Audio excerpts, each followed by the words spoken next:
Bonjour, bienvenue sur le blog Utips. Bonjour Bernard. Bonjour Fabien. On se retrouve, ça devient une habitude maintenant. Eh oui, on y est bien. Pour les musiques électroacoustiques sur le blog. On va parler aujourd'hui de la musique électroacoustique qui peut être considérée comme élitiste. Est-ce que ce sont des musiques élitistes? On appelle ça aussi musique savante. Ou est-ce que ça arrive à se démocratiser aujourd'hui un petit peu? La plupart des gens ne savent même pas ce que c'est. Tout le monde est savant, tout le monde fait partie de l'élite, mais dans des milieux qui sont différents.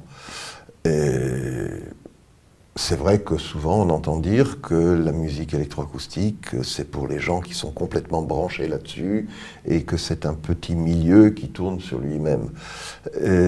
C'est vrai et c'est pas vrai. C'est-à-dire que si on le dit, c'est que ça existe et il ne faut pas mentir, ça existe un petit peu.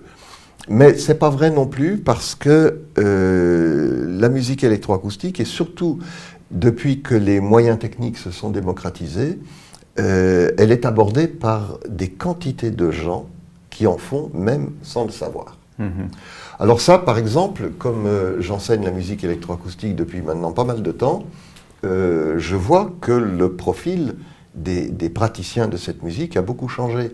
Il y a une vingtaine d'années ou une trentaine d'années, les gens qui allaient étudier la musique électroacoustique, c'était déjà des gens issus des milieux de la musique contemporaine ou de la musique classique. Ouais. Maintenant, c'est des gens qui viennent de partout, y compris des autodidactes, y compris des non-musiciens, parce qu'ils s'intéressent au son. Voilà, ils sont étudiants en beaux-arts ou simplement ils bricolent chez eux, ils ne sont même pas particulièrement étudiants, mais ils ont des besoins, des envies de faire, voilà, et ils découvrent un petit peu la musique par eux-mêmes, et du coup, le public est différent. Et chacun de ces musiciens qui maintenant vient s'inscrire dans une classe d'électroacoustique, il a le projet, non pas d'intégrer une élite, mais en fait de réaliser une musique pour son public à lui.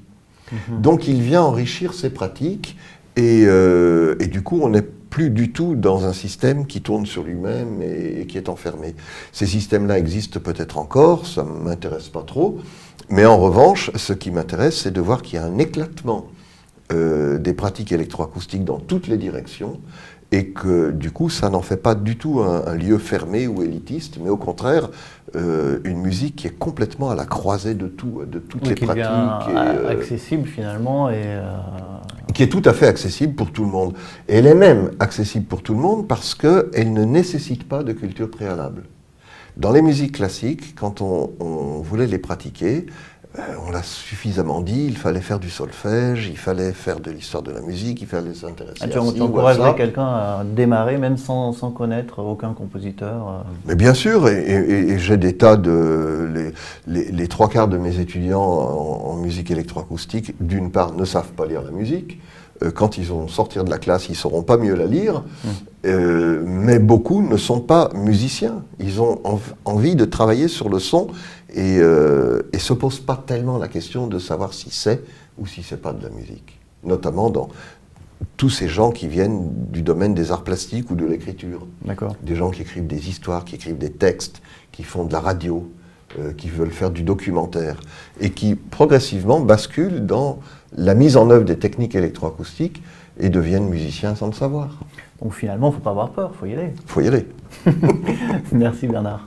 À bientôt. À bientôt.